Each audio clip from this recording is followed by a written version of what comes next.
Hey everyone, welcome into Attacking Third. I'm Sandra Herrera, lead NWSL writer for CBS Sports.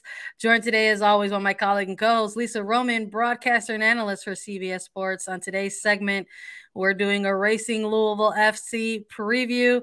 So a quick reminder before we get into all things Louisville, please leave us a rating and review on your favorite podcast platform. We're also on YouTube. Subscribe to us at youtube.com/attacking3rd. Make sure you get all your exclusive NWSL content, the previews, the recaps, the interviews, and everything else right here on A3 with us.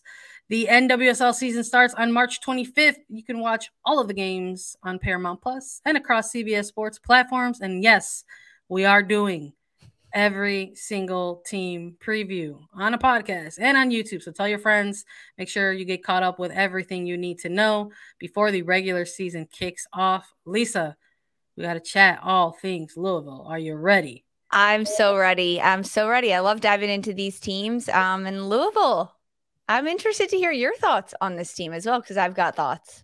What does it all mean? That's what I think about when I am forced to think about Racing Louisville FC. Let's start with an overview of some things for this team. Head coach Kim Björkegren entering his second season with the team.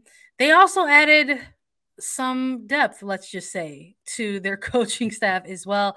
They welcomed Bev Yanez as part of their coaching staff, running things alongside Björkegren as an assistant.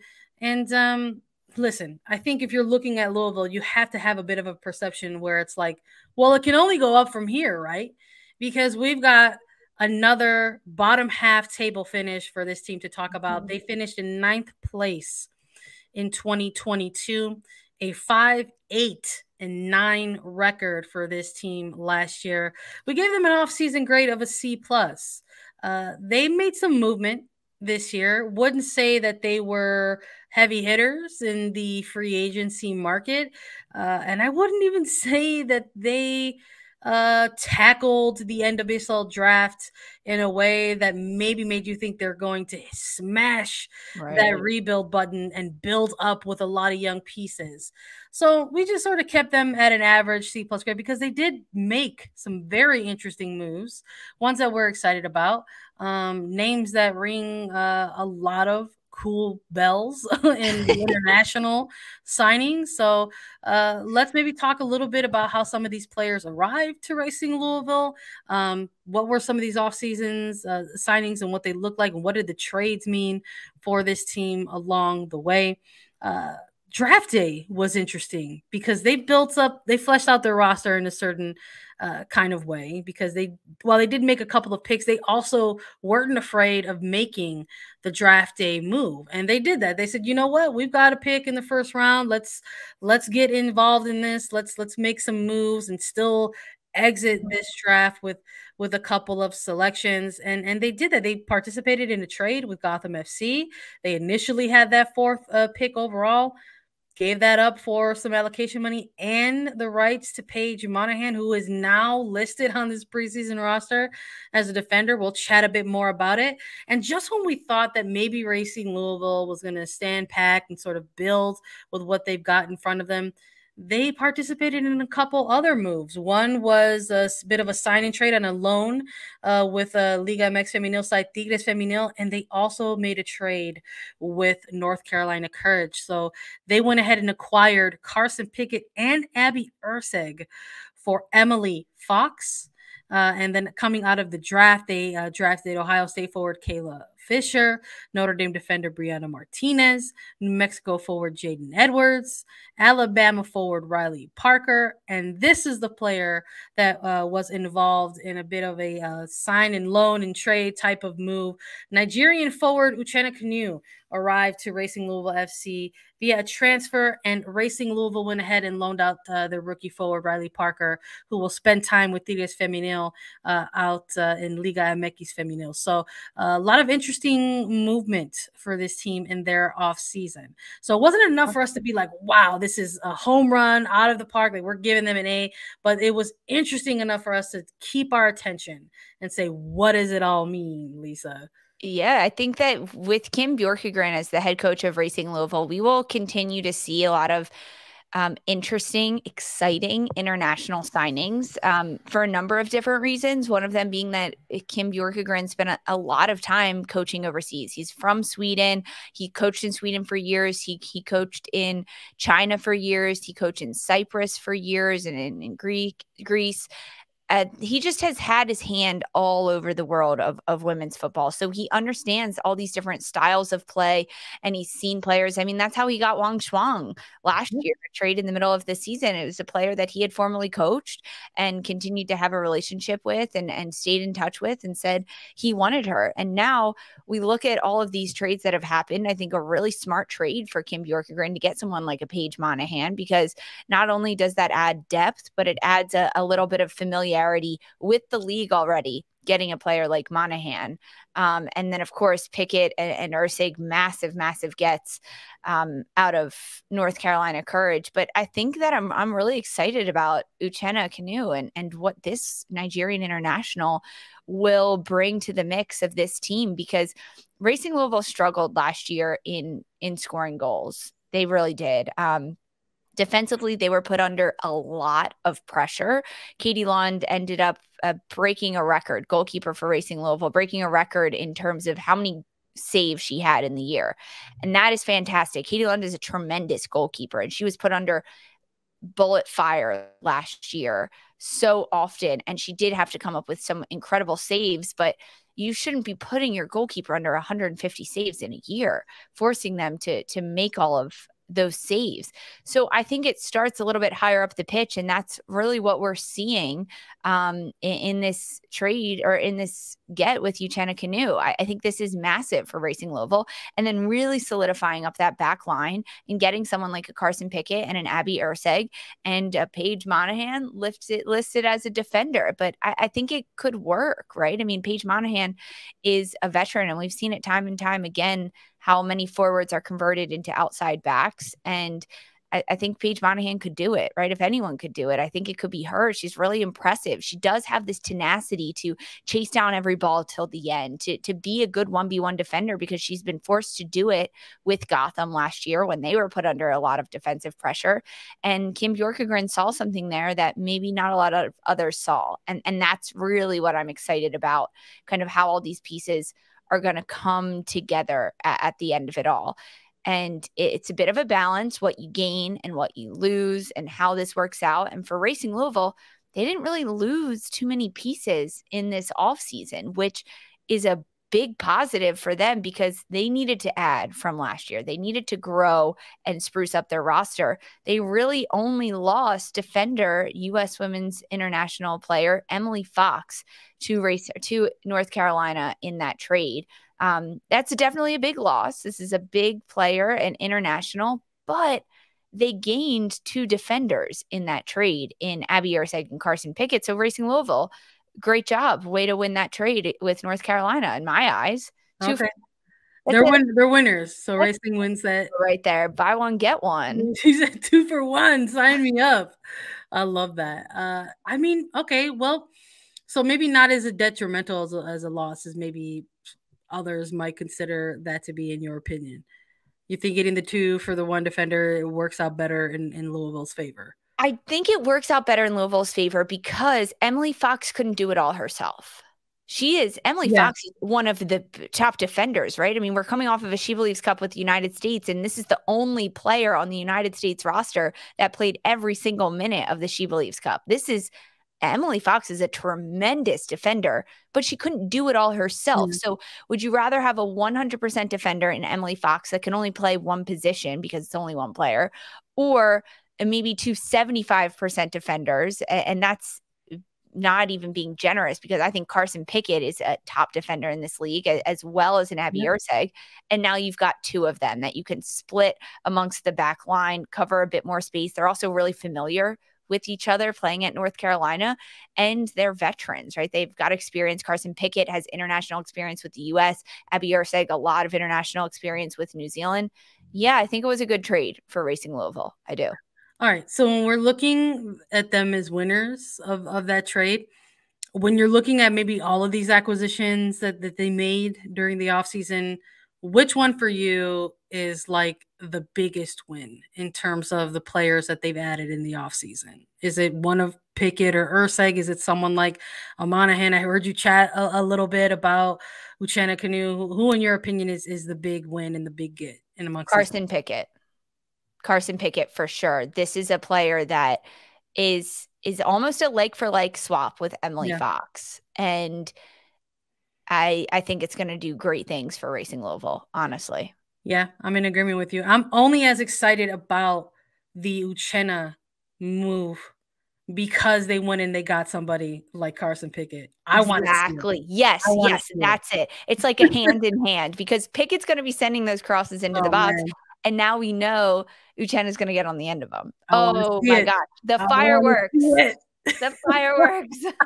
We're going to chat a little bit more about the roster at depth for Racing Louisville FC because there's a lot of players on this roster that I think maybe some folks may not remember. There's a couple players coming back from last season, and there's some draft picks that maybe we have to take a little bit of a deeper dive on. So stick with us after a quick break.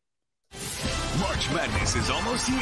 Who's in? Who's out? The answers are revealed on the March Madness Selection Show, March 12th on CBS. All right, let's chat a little bit about Racing's roster and go through this by position. Goalkeepers, they started off their preseason roster with Hillary Beale, Jordan Bloomer, Kelsey Daughtry, Katie Lund, Olivia Sekeny. That's 5. Count them 5 for the preseason.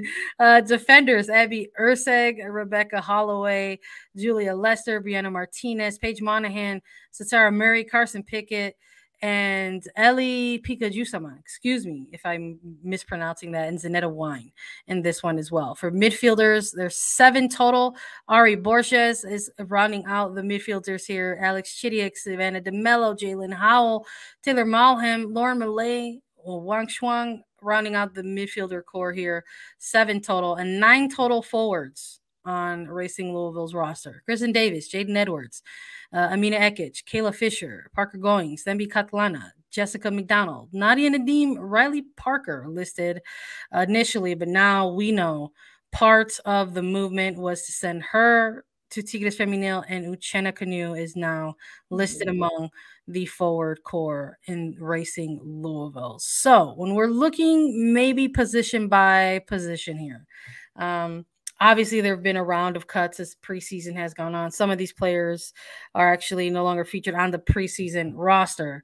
But to start, it looked at the time that there was, a lot of draft picks at the moment, combined with some of the internationals that Racing Louisville has really acquired over these kind of maybe last 18 months with Kim Björkegren at the helm.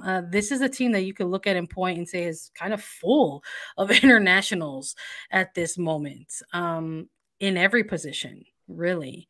But when I'm looking at all of these forwards at the moment, I'm curious as to who's going to get the start and what that's going to look like in Björkegren's lineups. Because I think that's the biggest thing for me. I think what is this coaching staff going to present to this team that is maybe a little bit different, or that could perhaps take them over that next hurdle in 2023. And I'm really excited for the inclusion of Bev Yanez on this coaching staff. I'm curious if maybe this is a little bit of an X factor for Racing Louisville. We're talking about a former player turned coach, now working with Racing Louisville, a team that is coming off of consecutive bottom half of the table finishes. How do you turn that around, right? How do you get that response out of players and to sort of get that buy-in to what the head coach is trying to present tactically, And there's also players on here that are navigating injuries as well that might not, be part of that equation in the first half of the season, let's say. Yeah, which I think is really hard. That's a really hard thing to do, is turn around a team's mentality. to get them over this hump that they have been sliding down for the last 2 years, right? They've really, really struggled to pick up a lot of consistent momentum to run forward with what you have in front of you and what this league offers. So yes, getting Yanez as part of the coaching staff is going to provide more in light on the situation in terms of the coaching staff, right? New ideas, a new perspective, a new way to talk to these players to kind of get them bought into what you want to do. I also think it's interesting that Kim Björkegren does acquire so many internationals on his roster. I think there are pros and cons to that in terms of what they bring to your team, because pros being they come from other leagues, and this is an opportunity. They've also experienced success in other leagues and with other teams, so they can bring that experience and reference that while they're playing for Racing Louisville in the NWSL. However, the NWSL is a league unlike any others in the world. It is so talked about how competitive it is, how close top to bottom teams are compared to other leagues, how physical it is, how fast and transitional. And sometimes that can hurt players that aren't used to that and aren't ready for that type of speed. Players either fall right into stride, and we've seen that throughout the league. I think Wang Shuang was one of those players that came in last year for Racing Louisville and stepped right up to the plate and was able to fit in seamlessly to this team and this roster. But when you have so many different parts, how do they make sure they do that going into this year? Luckily, though, there's not too many young players, right, on this roster. Although there's a lot of new ones, it's not like we've got so many rookies. No, I think maybe that's a little bit of a silver lining in this one, that the players that they are running with in 2023 have at least a year of professional experience, behind them. Mm-hmm. But, those are still young players, I think, that are continuing their development, right, in the professional league. And that was maybe one of the bright spots that came out of Racing Louisville last year. They did have a pretty strong draft in 2022, and Savannah DeMello was rated highly, as was Jalen Howell. There was a lot of debate about who would go number one, and Jalen Howell was included amongst the names of those prospects as a possibility to go to San Diego with the number one pick. Mm-hmm. We now know that DeMello and Howell ended up with Racing, and it's just sort of interesting maybe to note that these are two players who are going to enter their sophomore year, right, as professionals in this league, and with that, maybe there's still the young prospects that we keep an eye on moving into this 2023 season, because we saw DeMello kind of separate herself from the young prospects in Racing during 2022 with her play on the field. We saw her as at times sort of navigate and roam on the field as sort of this, linking type of player, kind of more methodical and passing and trying to combine with teammates. And we also saw her kind of evolve a little bit, or introduce herself as sort of a set piece specialist. I mean, my goodness, it just sort of felt like, we had multiple highlights of free kick goals for this player. So, I mean, I think these are still the two players to keep an eye on for Racing in 2023, as well as the young prospects. Yeah, I want Savannah DeMello to build on what she gave last year in the league and with this team. I think set pieces, yes, that's great. If she can make that her bread and butter, do it. But what else can we get from Savannah DeMello? And I'm asking that of her as a sophomore in this league, in her second year. Last year, we were just happy with her scoring all these set pieces as a rookie. And I think to herself, she needs to be asking those questions. What can I do more of? How can I take on more leadership roles? And that's what I want to see from DeMello this year. As for a player like Jalen Howell, I was a little underwhelmed with what we got from Jalen Howell last year, just with how much pressure was put on this player and this name leading into the 2022 season as a top draft pick coming out of the draft in 2022, the experience that this player has winning national championships. And she came into a really tough Racing Louisville team that asked a lot of her, And I think she tried to do too much. I really did. I think that she tried to do too much. So for Jalen Howell, play simple this year, right? Like, be just a consistent player day in and day out. Be what your team needs you to be. You don't have to be the hero. And I think that in combination with DeMello, Hal could be really good this year. Maybe a little less pressure than being a rookie. And I think that could help a player like Hal, because I want to see her reach her full potential. And I didn't think we got it last year in 2022 by any means. I don't think that's unfair analysis. I mean, I think they re-signed this player. This is a player that this franchise wants to build with and wants to build around. I think that that's helpful. I think that she obviously performed well enough to enter those kind of negotiations with the franchise to say, hey, like let's make sure that we get you a new contract, and we want to keep you here in Louisville and build with that. So I'm eager. I'm with you. I'm eager to see not only the continuity of DeMello, but even more improvement for somebody like Howell and how those two specifically help run the midfield for this team moving forward. But they're still young players, right? So who is someone on this roster that we're looking for those young prospects to go ahead and still pull from in terms of that experience, veteran leadership? And we're looking at somebody like Lauren Millay in this section as well, because when we're going through these midfielders, we're talking about two players right now who are considered the young core of this team. And Lauren Millay, I think once upon a time might have had some of those expectations thrown upon her as well. Like, we're drafting you. You are, someone that we want to make sure that we grow and develop over time. And hopefully you could slot in and get these extended minutes. We saw her make the move from North Carolina to Racing Louisville. And she's really, during her time with Racing, has kind of emerged again as one of these stalwarts, these reliable players that you can see week to week in Racing Louisville starting 11s.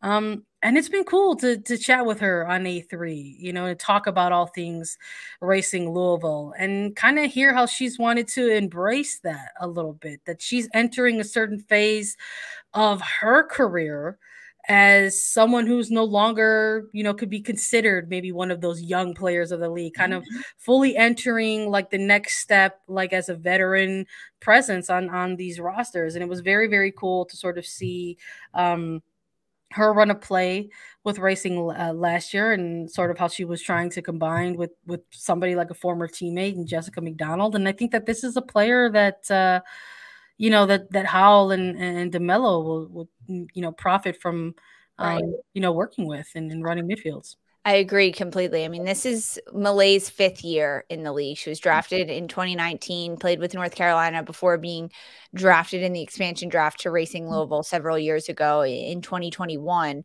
And when we spoke to Millay, that interview was during a preseason preview of Racing Louisville last year. And one thing she really talked about was how she wanted to be more of a leader, and she wanted to take on that role and be someone that younger players could look to. And I think that was the first step and the first turning of a page for a player entering their 4th year last year to kind of say, wow, I don't feel like a veteran, but I have to try to take on that role and try to be that. And she was very vulnerable in saying that to us and saying that I'm being asked to take on a little bit more leadership than maybe I was not ready for, but just wasn't expecting, because she's always been one of the younger ones up until that point. And I think we saw glimpses of it last year, but now heading into this 5th year, Lauren Millay is that experienced veteran. She is. And I think she believes it. I think she's going to own it. And I think the players around her also believe that she is one of those experienced veterans that they can lean on, that they can look to, that they can ask questions to, and that Kim Björkegren can lean on a little bit, because I think we might also see a player like Millay shift in and out of some different positions depending on what is needed of her. And that says a lot about the type of player Lauren Millay is, whether she's out wide. We could even see her be pulled in centrally a little bit more, higher up the pitch in midfield. She can really slot into a variety of different locations depending on the formation. And that's something you want from an experienced player, to show everyone else on the roster that this is what it takes to be a team player and to get the team win. I'm excited for Lauren Millay this year. I really am. This is one of the players in the league that excites me about how we could see a big jump in her growth. No, I'm with you. I mean, these are the type of players, there has to be a certain level of trust, right? To sort of task a player with those type of different responsibilities, whether it's week to week or month to month. And she's definitely someone I think they're going to lean on a bit, in light of a World Cup year. We've been chatting a lot about players who may go missing for teams during long stretches of time in a World Cup year, because that is the moment where opportunity tends to present itself.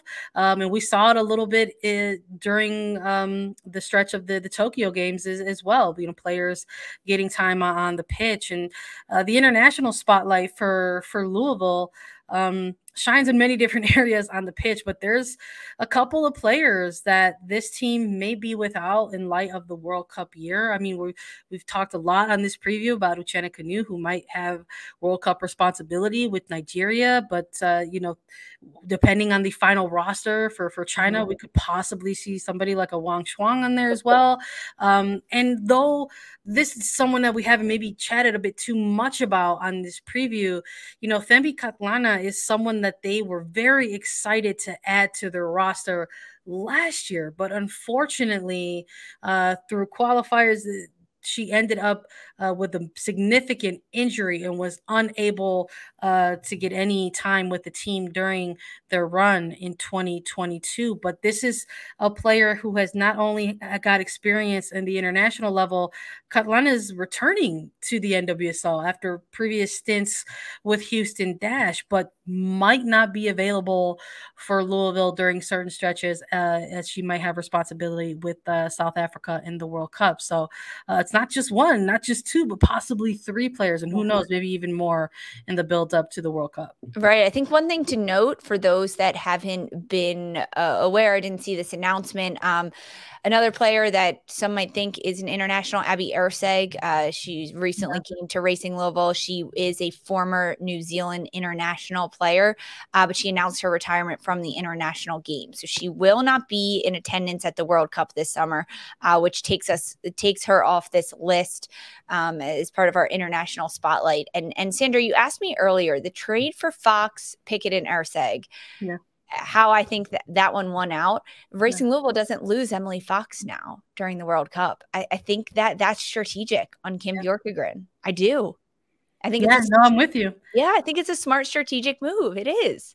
I think it's one that's going to pay off because look, another player that we actually didn't highlight too much was Katie London, and she's a goalkeeper that came up massive for this team over there. It's kind of one of those like double-edged sword type of compliments to your goalkeeper, where you're like, look at all of these saves that this goalkeeper has made, and the other side of that spectrum is that the defense in the midfield were letting through a lot of looks on goal. But another player that they re-signed, extended a contract.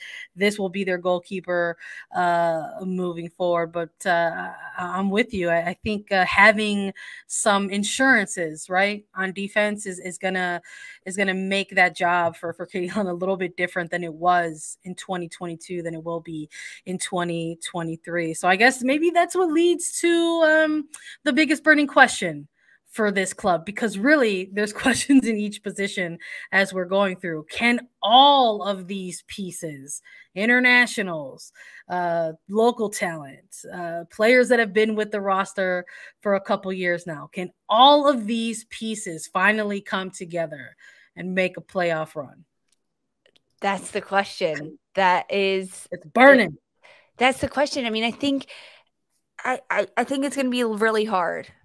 I'm going to be honest. I think it's going to be really hard for Racing Louisville to come and put this all together. They have struggled the last 2 years to do that, to put together great games. They have these spurts and they have these moments throughout the season of greatness, right? Of going on a run. We saw that spewing from a player like Savannah DeMello. We did not talk nearly enough about Jess McDonald throughout this episode and what this type of veteran player can bring to this team as someone that is so driven, so focused, such a professional, and understands the game day in and day out. I think it's going to come down to the biggest names on this roster stepping up and playing bigger than themselves. That's a Savannah DeMello. That's a Carson Pickett. That's a Jess McDonald. That's a Lauren Millay being bigger than themselves. That's a Katie Lund in goal.